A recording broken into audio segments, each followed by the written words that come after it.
They said there'd be a few people here that were interested in the cause of liberty. I find that there is a great interest in the cause of liberty.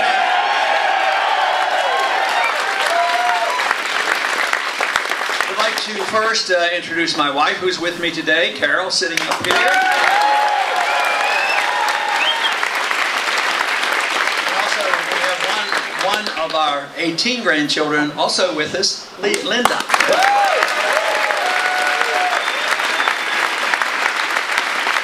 Thank you for coming out and with all the enthusiasm. I think that we have reason to be optimistic about not only our future, but maybe we have optimism about Tuesday's election too. You know, we came in yesterday from Nevada. We've been campaigning out there, and that is a caucus state, which you know, rewards people who believe in something and who are willing to go out and vote. But we've had some early returns, and actually they're pretty good. But later in the day, we'll find out exactly how we've done in Nevada, and I think we're going to get some pretty good news.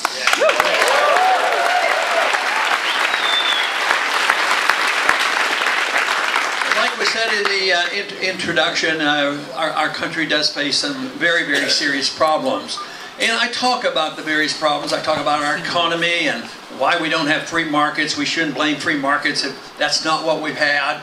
And I emphasize a lot on the monetary system and personal liberties and civil liberties, as well as foreign policy. I believe, though, that our country has gotten into this trouble mainly because we've sent too many in Washington who have been too careless with the rule book. They practically have ignored the rule book, which is the Constitution. And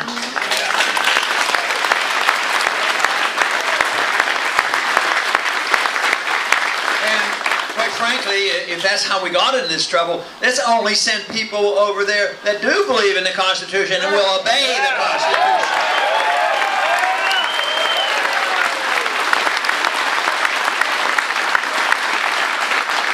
Also talked a lot about foreign policy, and I've been criticized a bit for it, and a lot of people will come up and they'll say, Ron, we really like you. We like you because you want to cut spending and you believe in free markets and all, but why don't you get off this kick about foreign policy?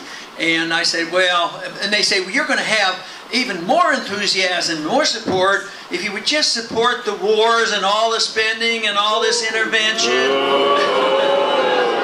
And the whole trouble is those people who are making those comments and those criticisms, they never come to a meeting like this and find out that that is one of the issues that we care most about, having a sensible foreign policy in deciding that we ought to mind our own business and bring our troops on home.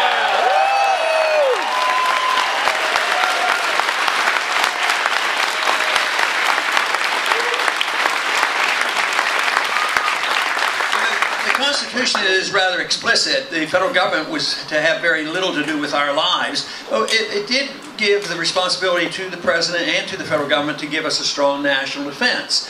When we think of it, the amount of money that we have spent and the military that we have done a very, very good job. Nobody's going to attack us. Nobody's going to invade us. We spend more money than all the other countries put together. So I think we should start emphasizing the threat to our liberties here at home more than the theoretical threat that somebody's going to invade us. We need to make sure that we defend against all enemies, both foreign and domestic enemies.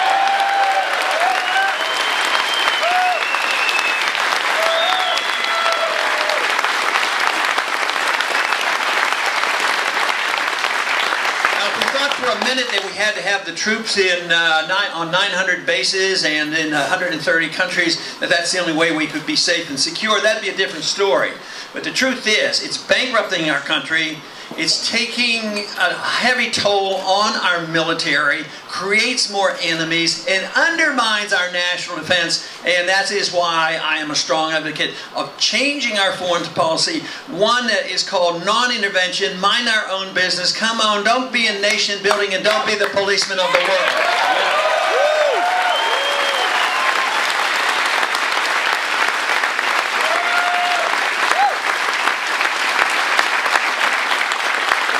critics who say that that doesn't sound American, it doesn't sound patriotic, and that what you need to do is join the crowd. Guess what, though? The people who are most concerned and whose lives are on the line, the active military personnel, guess where they send the money? They send it to this campaign, not the others.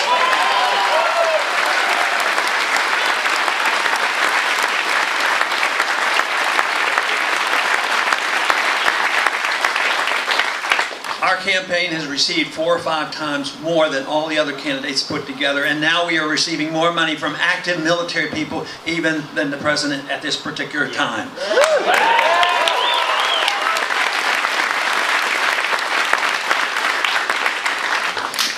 The change in the foreign policy would also give us an economic benefit. In the last 10 years or so, we've been fighting these endless wars. They're undeclared, unwinnable. We don't know exactly who the enemy is, and we don't know when they're going to be over. And they just prolong the agony, and we have loss of life and limb, but it's an economic tragedy as well. In the last 10 years, the national debt went up just due to the spending overseas over $4 trillion. Just think of how much richer this country could be and how much better off the economy would be if that money had not been wasting blowing up bombs around the world and having that money spent right here at home.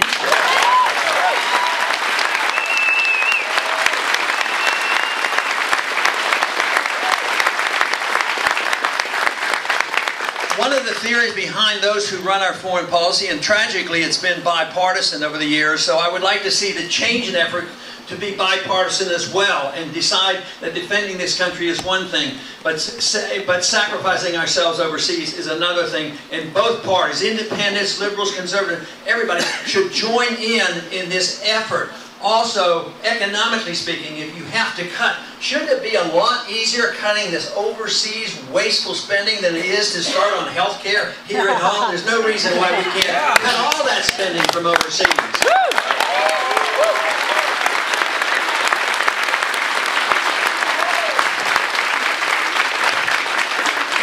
Another problem that we have when we overextend ourselves overseas and we condition the American people to believe that we are in a wartime. In the war, we have been conditioned over many, many years, whether it was back to the Civil War period, World War I, World War II, that we're supposed to readily give up our liberties because there's a war going on.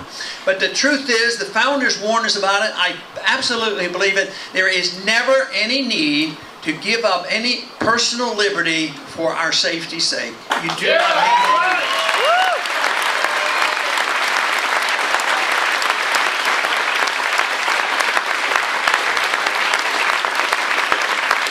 One of the events that has changed our recent history is a very significant event, and that obviously is what happened on 9/11.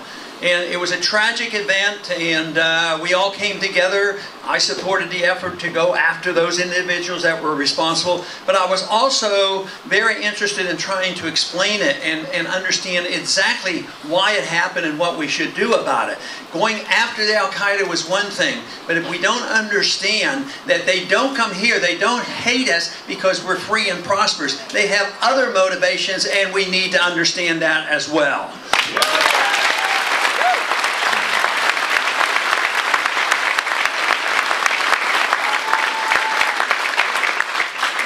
The tragedy is that immediately after 9/11, even though there was the military effort sent overseas and misdirected, the excuse to go in and start a war with Iraq that had nothing to do with 9/11, and the wars have been perpetuated. And this is what we have to be cautious about, not to put our heads in the sand. We need to know the truth about what's going on, and just because there's a lot of propaganda out there on the need to go to war, whether it's Iraq or now currently going into Syria and Iran, we need to be alert and only go to war when it's necessary for our national defense, not to invoke and not to impose ourselves on other people.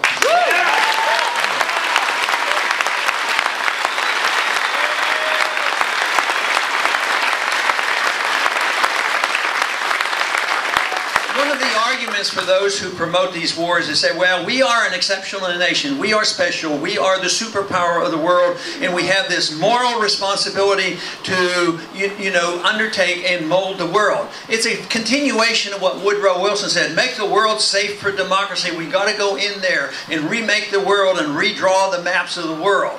And under those circumstances, then what it does is it says that we're supposed to go over there and we have the moral high ground, even though we don't have the money, because of this concept of American exceptionalism.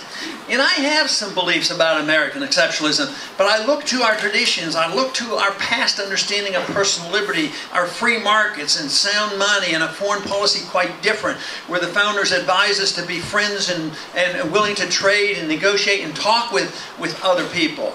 But then the obligation that we have upon ourselves is to have the freest society in the world, to protect civil liberties for every single person here, regardless of what group you belong to. Set a high standard, have a great economy where the people around the world say, America is exceptional. Why don't we emulate them? Just think how much better it would be if we set a high standard and people would want to copy us and emulate us, rather than making this assumption that we can force ourselves on another and cancel all our goodness. That, to me, would be a much better way to spread the goodness of America.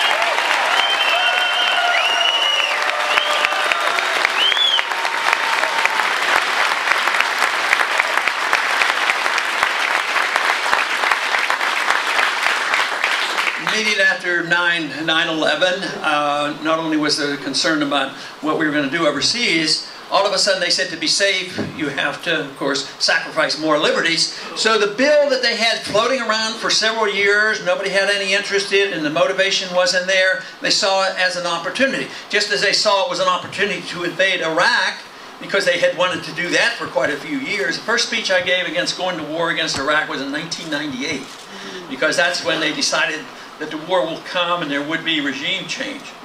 But right after 9/11, within a week or two, the bill came to the floor that had been around, and it was called the Patriot Act. The Patriot Act, of course, passed. And one member of Congress told me, he says, how can I vote against it? It sounds so good. And I said, there's some bad stuff in this. I said, why don't you read it and find out what's in it? And of course, there wasn't really time to read it. They gave it to us for an hour or two. And he says, no, he says, under the circumstances, I can't go home and try to explain it to the people back home why I voted against the Patriot Act under these dire circumstances. I said, well, that's your job. You're supposed to go home and explain to people why you voted.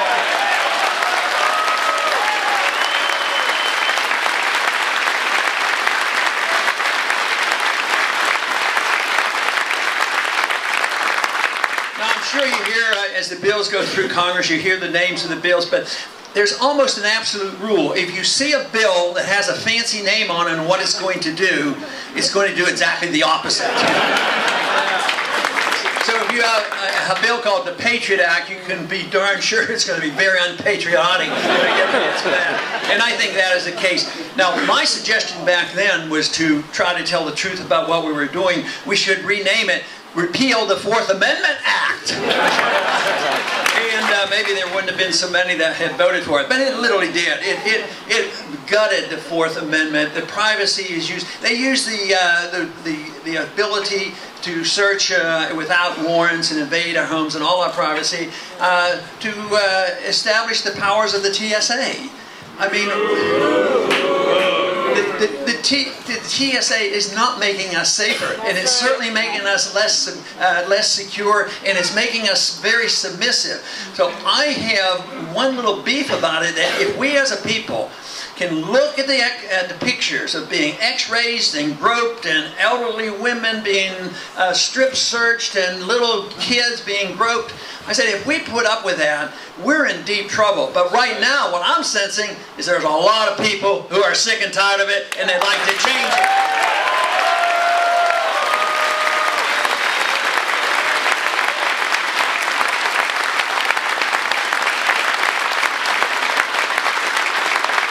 But our liberties are still under under attack. The real threat to our liberties are here at home. 1 year ago, approximately, our president made an announcement, a change in policy, and that policy was that the president now has the authority, under certain circumstances, as he is to determine, he has the power as commander-in-chief to assassinate American citizens. Without arrest, without charges, without a trial. And in order to prove that, he's already done it on 3 occasions. And also, just recently, the National Defense Authorization Act. You probably didn't know about that from the national TV. They don't talk about it and tell you and warn you about it. But thank goodness, a lot of people that I have met on the campaign trail are very much aware of the danger that was buried in that bill. And of course, the danger is that they repealed Posse Comitatus, which prohibits the military from being involved in enforcing, domestic law. And now they said that the U.S. military has the explicit authority to arrest any American if you are an associated force as a suspect that might do harm to our country. Associated force, what does that mean? You looked at a web page, you donated to a charity that you thought was authentic, the Federal Reserve. You went to an anti-war meeting. Oh, that's an associated force. So therefore, you can now be a target to be arrested by the military, absolutely deny that you can even talk to an attorney, put in prison indefinitely, some secret prison that does not have to be domestic. That is not what America is all about. We need to spread that message, and we also need to get enough people in Washington to repeal that type of an authority.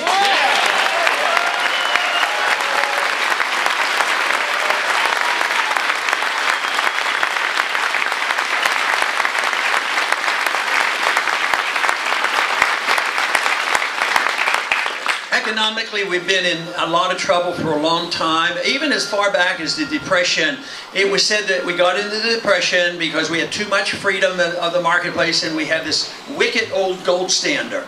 And guess what? Since that time, they have further undermined our economy, and we are poorer than ever before. We're in worse shape financially than we were in the Great Depression. We were a creditor nation back then, and the size of government was much smaller, and our attitude about civil liberties and overseas spending was quite different. But now, today, once again, we've had the climactic end to a system where we were systematically consuming our wealth. We did this by overspending, promising everybody anything they wanted. I mean, and we became the promoters of entitlements for everything from cradle to grave. That people that people could have free education, free medical care, and free everything, free housing, and free food stamps, the whole works. Now, it sounds good, and it's wonderful if that could work. But the government doesn't have anything. They have to steal it from somebody in order to give it to somebody.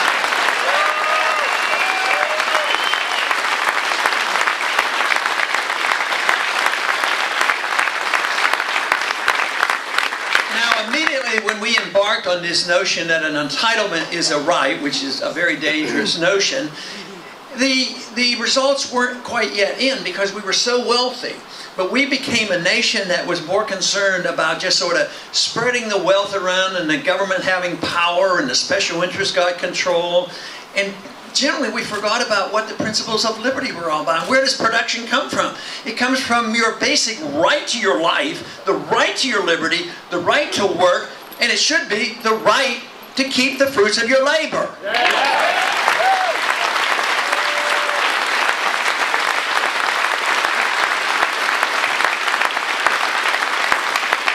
Truly understood that and understood the proper role of government, not to be taking care of us from cradle to grave and not running, trying to police the world, guess what? We still wouldn't need an income tax. It wouldn't be necessary. It wasn't necessary up until 1913.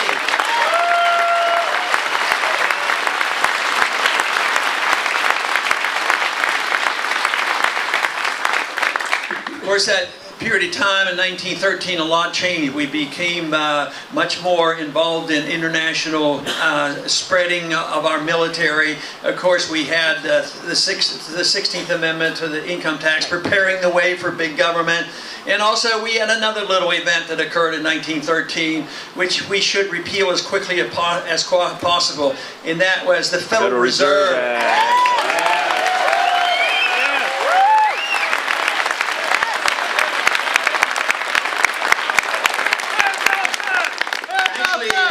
The Federal Reserve Act, as far as I'm concerned, is an unconstitutional act because the Constitution still says that only gold and silver can be legal tender. You can't print paper money, and there's no explicit authority to have a central bank. And that's the the constitutional argument against it. The economic argument against the Federal Reserve and central banking is they create the crises. They create the bubbles, and the bubbles then are always ended with recessions and depressions and the bursting of the bubble. And look, just recently, in recent history, we've had a NASDAQ bubble, and that collapsed. Then we say, well, we'll correct it with a housing bubble because we believe that everybody should have a house, no matter what they qualify for. So well-motivated, I'm sure a lot of people thought that was a great idea, except it doesn't work. That's right.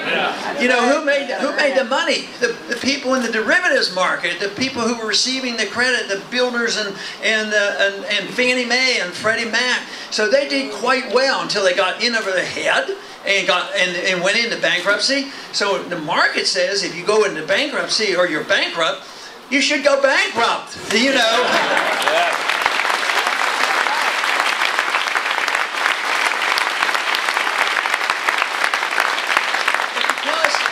Because we have developed this system where the special interests control things, and even though we have this natural consequence of when you destroy a currency, you literally destroy the middle class. And right now, the middle class is shrinking, it is getting poorer, and because it's a special interest government, that the special interests, the powerful special interests on Wall Street and the bankers had been benefiting all this time. Guess when the crisis came, and they said, there's a crisis coming, and we have these banks and corporations are too big to fail. Guess what? They got the bailout. Compounding the problem. The transfer of the wealth from the middle class to a special interest. And this is what happened. But the debt, which should have been liquidated, wasn't liquidated, which is what is necessary. You need to get the debt behind us. So what happened? The people ended up with the debt. We own the debt.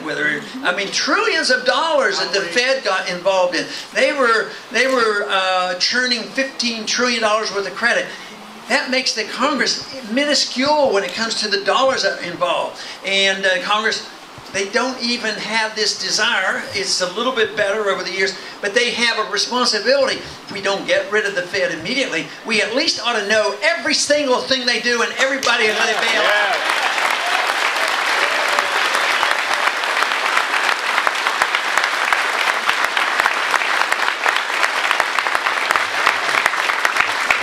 The bailouts have continued, and the middle class continues to shrink. And of course, the middle class individuals and the poor, they lost their jobs and they lost their houses. So those who argue that there's the role for government to make sure that we bail out everybody, make sure people have the free stuff if they can't provide it for themselves, it's a failed philosophy. If you look at history and you have humanitarian instincts, which I think all of us have, and I think even those who do harm with bad economic policy have this instinct, they really do believe they're going to help. But if you look at history, you'll find out that the freer nations are the most prosperous nations. And this means that the freer and the more prosperous, the better the distribution. And we were the freest and the most prosperous, and we had the largest middle class, and yet now we're suffering the consequences. This is why we are at a turning point. And this is why we have to make a decision. Do we want to follow the advice of the founders and the Constitution and say that the purpose of the Constitution is not to restrain you in any way, it's just to restrain the government? Yeah. That was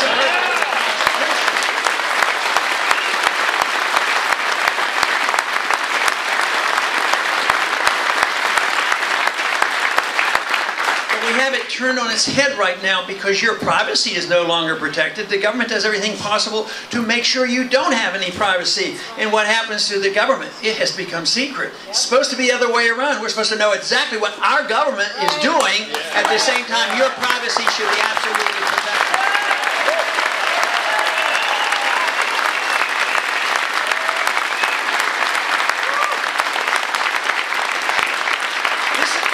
Acceptance that the federal government should be endlessly involved in economics and the policies of overseas does lead to this attack on our personal liberties. And that is the real problem that I think we face. You know, for a long time there's been certain groups in this country that have had, have had discrimination directed at them, and they've suffered consequences from that. To me, the solution is make sure you don't ever discriminate against any one group. But the protection has to be the individual. And if you understand this, if we all want our individual liberty to run our lives and our money as we would treat other people overseas, this means that people would come together, not because we agree on our religious values, our personal values, our social values, or whatever, but we come together because the item is liberty. The item is freedom of choice on how we want to run our own personal lives. Yeah. Yeah.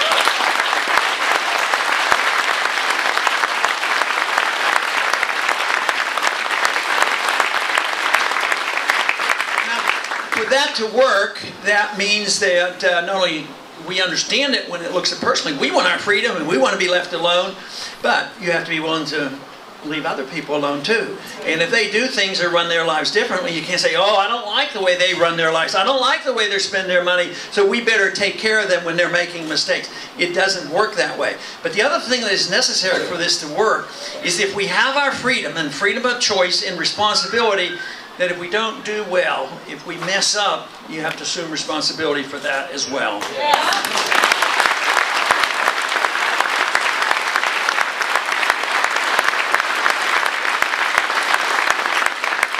But the good news is that there's no reason why we have not arrived at a turning point.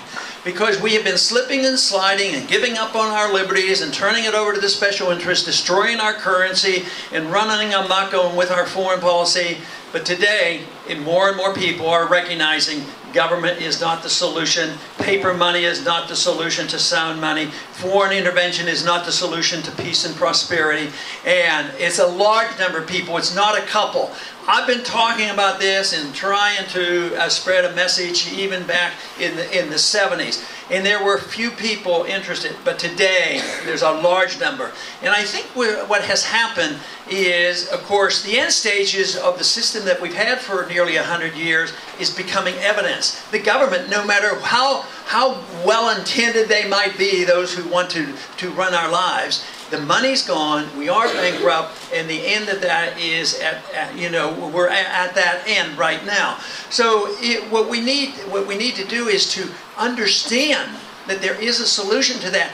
And the message now is there aren't a few. There was a remnant in society. There's always a remnant in society, no matter how bad the system gets. There's always a remnant who remembers the better things and the proper role. I think of Solzhenitsyn. He was born when the revolution started in Russia and the Soviet Union. And he was raised in that authoritarian, totalitarian state. And by the time we got to know something about Solzhenitsyn, he was well educated. He was educated in the classic. He was a religious person. He spoke fluent English in spite of living under tyranny that he had to live under. So there's always that group out there, and we never know where they are and what's happening, but they have been suppressed for so long because there's been no energy and no need and no consensus. But there's something else going on. Is this message of liberty is being very well endorsed by the young people. And that is what...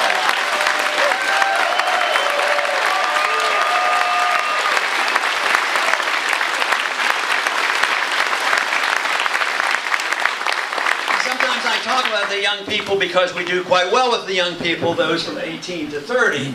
But if you happen to be over 30, that's okay.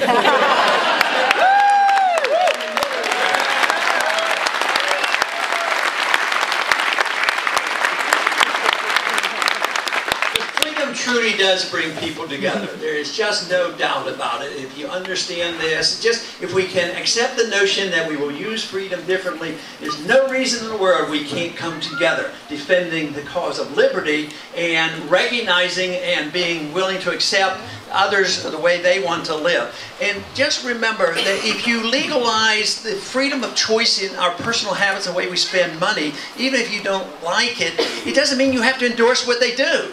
You know, if somebody practices religion that you don't believe in, or they don't want to practice religion at all, in a free society, who cares, you know?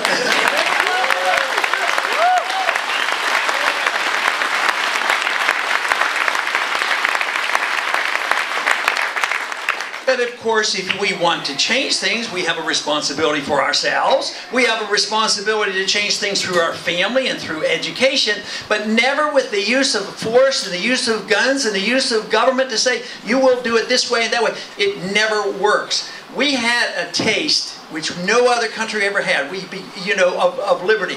And liberty and the ideas of freedom have been around for hundreds, if not thousands of years, and they have been growing. And we had the best, but right now it's up for grabs. I am optimistic because of the enthusiasm that I have seen in the recognition that there is a great need that if we do the right thing and re-emphasize the importance of individual liberty, understanding where this liberty comes from, and that it's a humanitarian philosophy, that it is the best way to take care of people. If you want to strive for virtue and excellence, which should be a goal in our lives, governments can't do that. If they do, they destroy our liberties. So we have to assume this responsibility. We were told by our founders, if we are not a moral nation, a good constitution will not do us much good. So there is a lot of personal responsibility and belief and conviction in an understanding how the marketplace works. So in that regard, I would say we are at a turning point, and there's every reason to believe that if we do our job and spread this message, we will all do quite well. Thank you very much.